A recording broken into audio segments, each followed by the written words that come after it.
Well, hey everyone, welcome back to the cabin. Jennifer popped in up here today to help me clean a little bit. These floors, you know, going in and out, and the dogs in and out, and all the red clay just about has to be done thoroughly end to end, top to bottom, at least once a week. I try to keep it clean as much as I can, but this past week I've been doing a whole lot of running, and I told her, I said, it hasn't been touched all week, and she said, yeah, I can tell.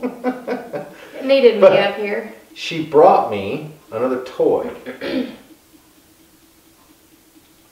Nothing real big. It's just a, it's an antique Atlas strong shoulder mason jar. Lord only knows how old it is. It even has bubbles in the glass. Got a metal lid on it, doesn't it? Yep. And this other little piece, which I don't know what that thing's called, like a flange looking thing. It's a piece of rubber, kind of like an inner tube, but yeah, it's an older jar. It's actually green, by the way. Yeah, I can't take this off. It's starting to fall apart. So. Yeah, so we don't want to do that. But anyway, it's primarily for looks, so... Yeah, I figured he could sport that up in the window. Yeah.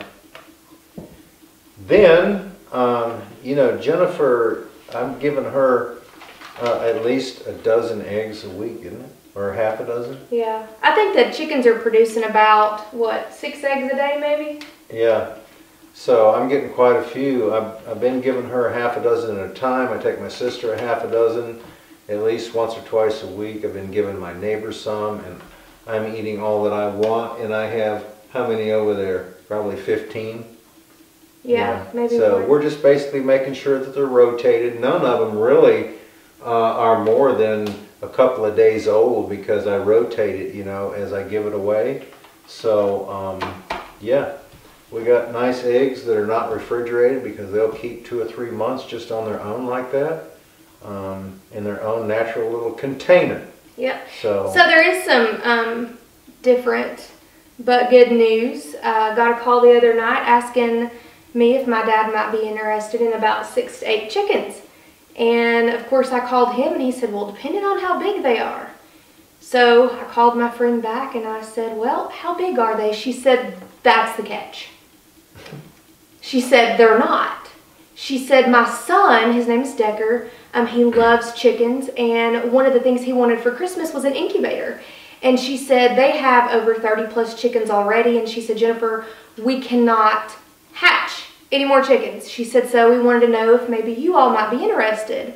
And I said, absolutely. I said, go ahead and let Decker incubate those eggs, and once we have little chicks, then they'll actually be transferred to my house where Landon will grow them up, feed them, water them, play with them, all that good stuff, until it's time to come out to the outpost. So you know, that's at least, what, 5 or 6 months? Maybe. But listen, Landon's going to have a good responsibility. Yeah, that'll teach him responsibility. It will. We're going to get ready to put the sink in this coming weekend, and I'm looking forward to that, to be able to wash dishes and not have to hold my elbows up to, you know, which I don't mind doing that, but it'd be nice just to be able to bend over into the sink and put those in. So I've got that to be able to cut out once I get the countertop actually in here and get it set in. I'm going to go ahead and cut that in there and at least set a 5-gallon bucket up underneath it so that I can wash dishes. So I'm excited about doing that. We've also got another raised bed that I'm going to try to be working on. We were actually going to work on that today, but guess what? It actually hailed just a little bit, and then it turned into Dogwood winter snow, which didn't last very long, just a few flurries, but they said we were going to get them, and we actually did. So it's right around freezing out there, so I wasn't going to get out there with her here and try to drag some logs because it pretty much rained all day yesterday, and it's a little bit wet, so I knew it was going to kind of be mucky. So anyway, we're just spending the day in here, chit-chatting with you all a little bit. Going to do some cleaning and question. Yeah. Isn't that what it is called, as Dogwood winter? That's what the old timers call it, because the dogwoods just bloomed. So if you get a freak cold spell, that's what they call Dogwood winter. They've also got one that they call Blackberry winter. Yep. Don't ask me what that's about. Hey, but I do have a question. Someone said that maybe you should write an open fire cookbook. Oh my goodness. What do you think about that? I don't know anything about cooking. Eggs, bacon, and sausage, right, y'all? Yeah. I'll make one how to cook eggs, bacon, and sausage. I do that every day. You know, I don't believe that, this is my own personal opinion, but I cannot beat bacon and eggs, sausage and eggs, ham and eggs. I'm not really fond of pancakes, so I don't cook pancakes too often. I will make oatmeal. I don't have a freezer or refrigerator out here, so cereal's just out of the question, but I never was a cereal fan. Raisin Bran. I just felt like, you know, after I ate it, I needed to eat something else because it just didn't settle, you know. I wanted something to stick to my ribs, like good old eggs and bacon. Sometimes I get crazy and I make gravy to go. He makes water gravy, you all. How many know go along with it? Water gravy is? Leave us some comments down below because we want to know. I personally am more of a milk gravy type chick. Well, my grandparents grew up, they were poor.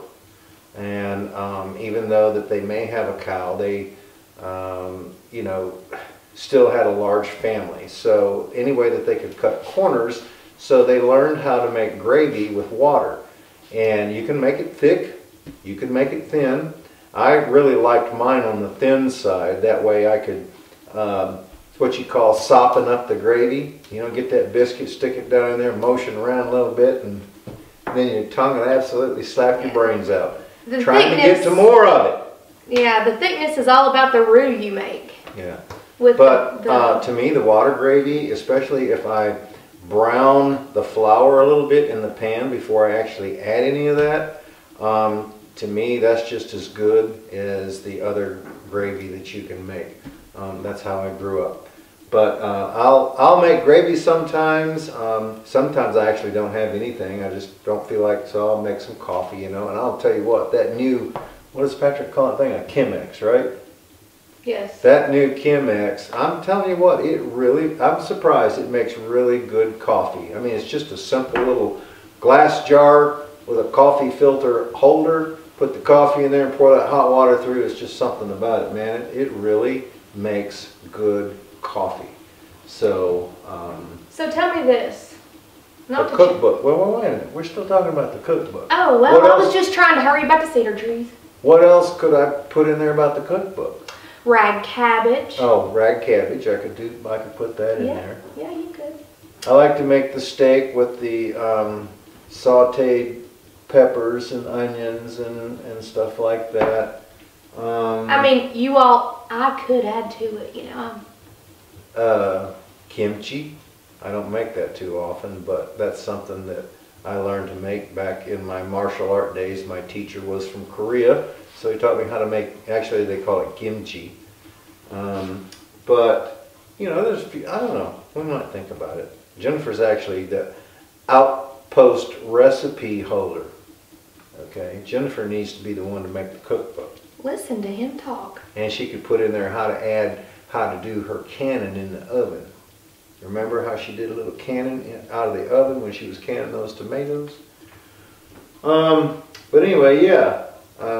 So, there you go. I don't know. We'll think about it. What's the next question? So, are there different species of cedar trees? Yeah. Okay. I'm not really sure. I think I know where the question is because she said something about it to me earlier. Not really sure what type of cedar tree we have here, but the cedars that we have here don't have needles. They have basically a leaf. It's an evergreen, so it stays green all year, so it, you know, they're constantly there. But the question was something about the making the soil cedar acidic. Trees making the soil acidic.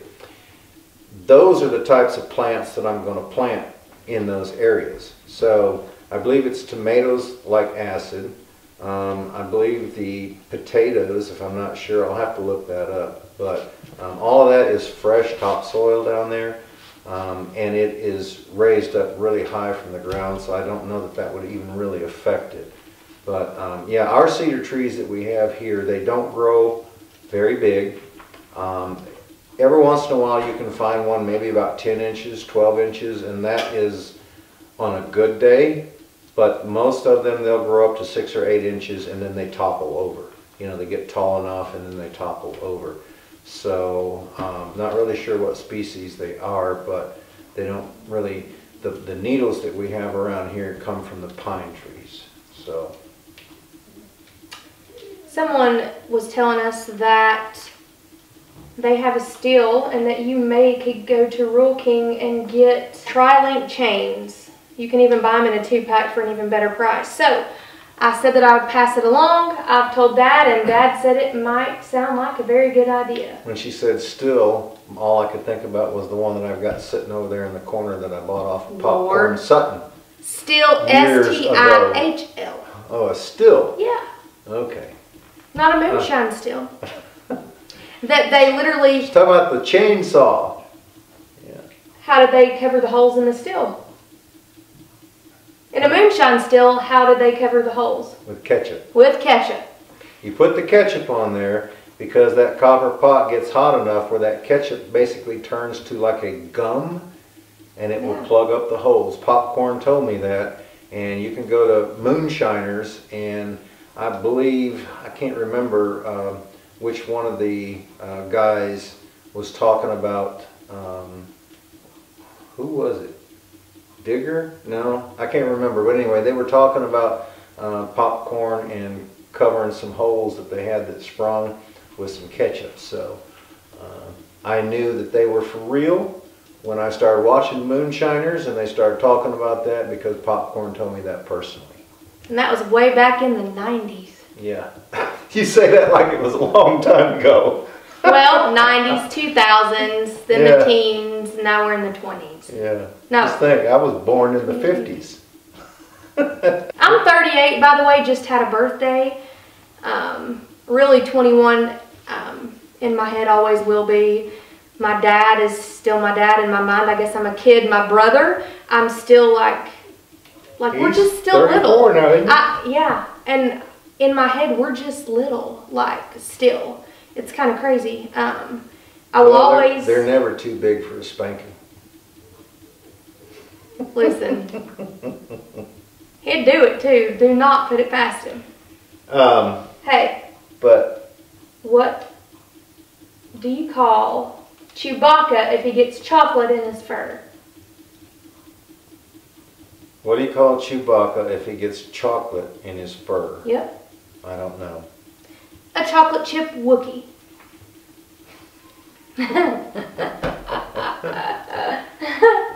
You know, earlier I saw a car being driven by a sheep in a swimsuit. Oh my gosh. It was a sheep in a swimsuit. Yep, it was a Lamborghini.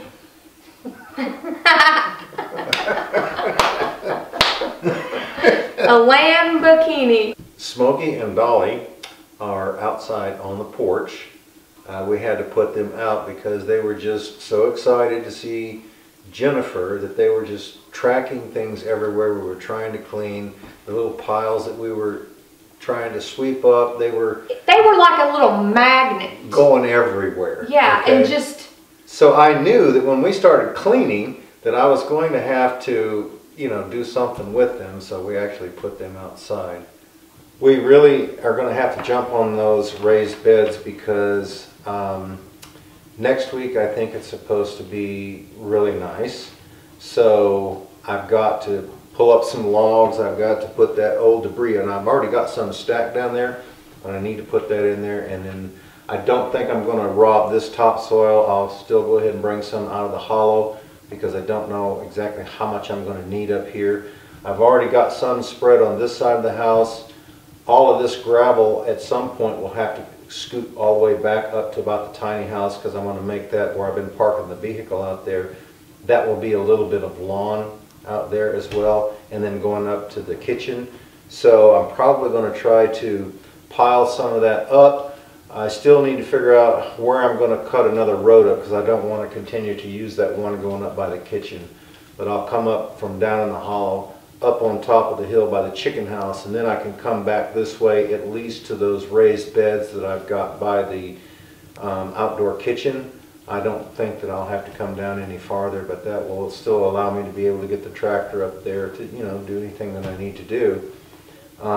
But the raised beds are going to take priority over anything else that's done. Now, this area over here beside the cabin, another thing I've got to get working on is those other 3 sides to put the rock on, because I can't build a back porch until the rock gets put on.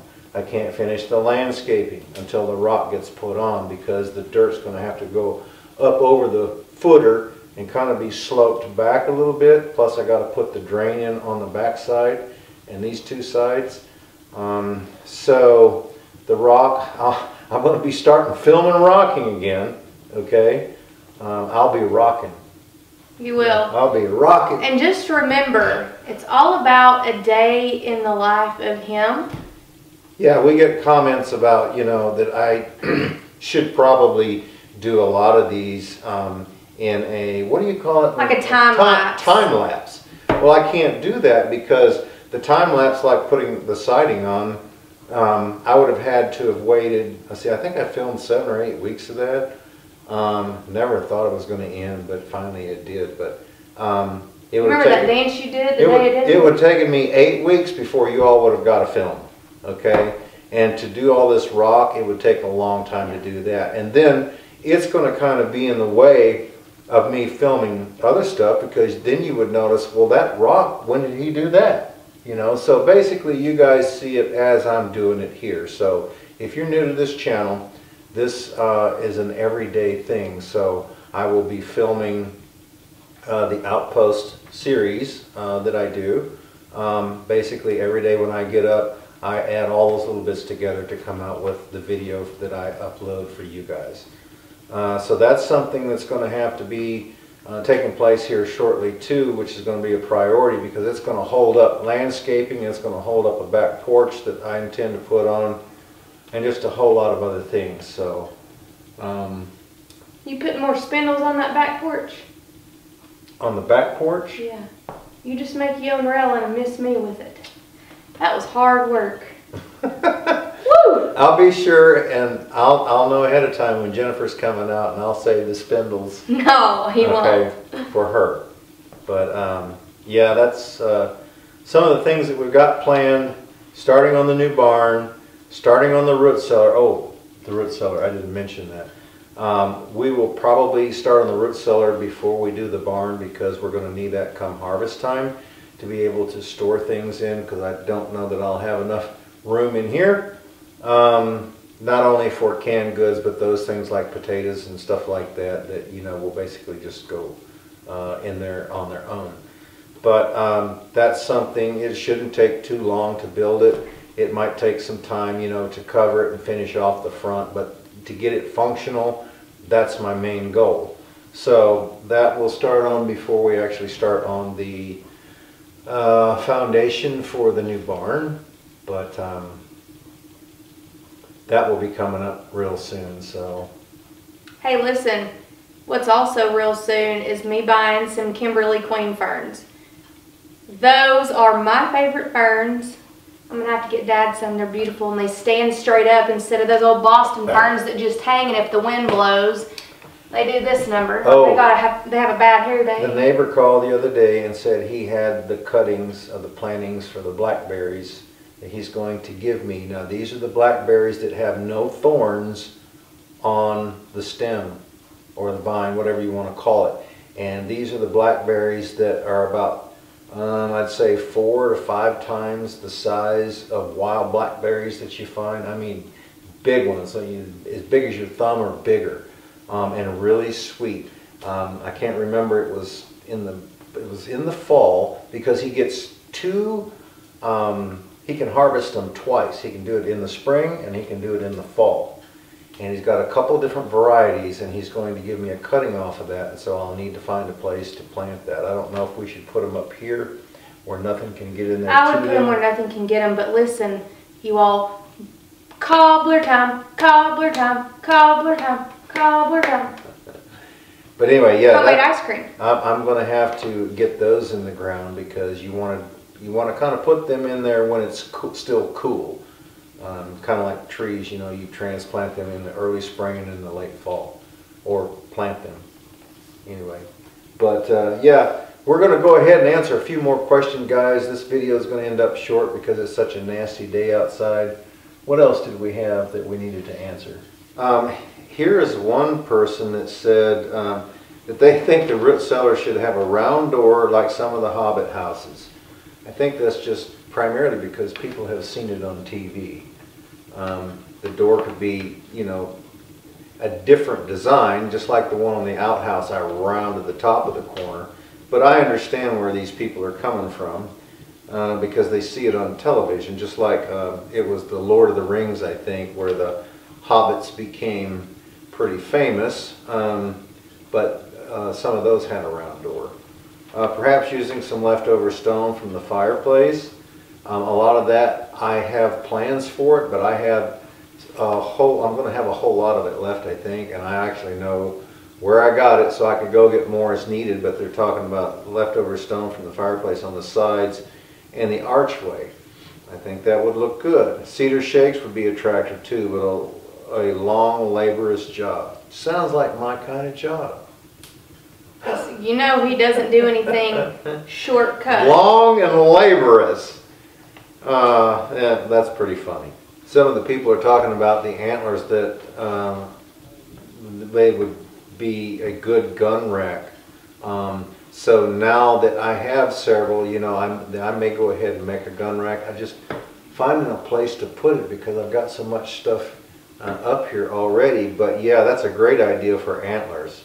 Had somebody wrote here that said that they had to go through the hunter safety course when I was talking about my son, but we didn't have to shoot a gun.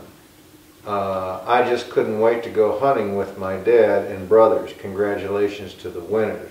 But I read another one that they said that they didn't have to shoot a gun either, which in hindsight should have been required. I think it was a good thing because what they did was they talked about guns, they talked about how to load the guns, they showed them, you know, every working part of the gun basically, and how to hold it, you know, how to walk with it, to always, you know, have it pointed down, unless they were crossing something and then they had to actually set it down, unload it and set it down, they had to cross the fence and then they could load it back, and you know, just basically the overall of the gun and safety tips, you know. So afterwards, they actually had to, like I said, qualify. They had a place set up where they were shooting skeet, all right? But, you know, the little fella, like I said, he was 10 years old at the time, and it was either the best, it was like shoot 2 out of 3 or 3 out of 5, I can't remember. But I just up and told him because he'd never really practiced shooting a gun before. You know, he's just 10 years old. I wanted to take him hunting, and I couldn't though unless he went through that hunter education course. So we did spend the week down there in that course, and then when he started to go through the shooting portion of it, I just popped off and said, I tell you what, if you qualify, I'll buy you a shotgun. And so I guess he took that to heart because he did qualify, whether it was 2 out of 3 or 3 out of 5. He hit whatever it was, and so then I had to take and buy him a gun. Jennifer was a little different. She was a lot more expensive. I had to take and buy her a car. So I got away cheaper on Patrick than I did on Jennifer. Whatever. Hey, tell them about the time that you borrowed the truck. You needed to take it for something, and you stopped by and picked up one of your friends and went down there in the parking lot where they work or something like that, and then you had to call me and tell me you wrecked the truck. Yep, swing wide when you're driving a truck, that's all I gotta say. Trucks aren't short vehicles like cars are. First of all, she was in a parking lot, right? She wasn't going fast.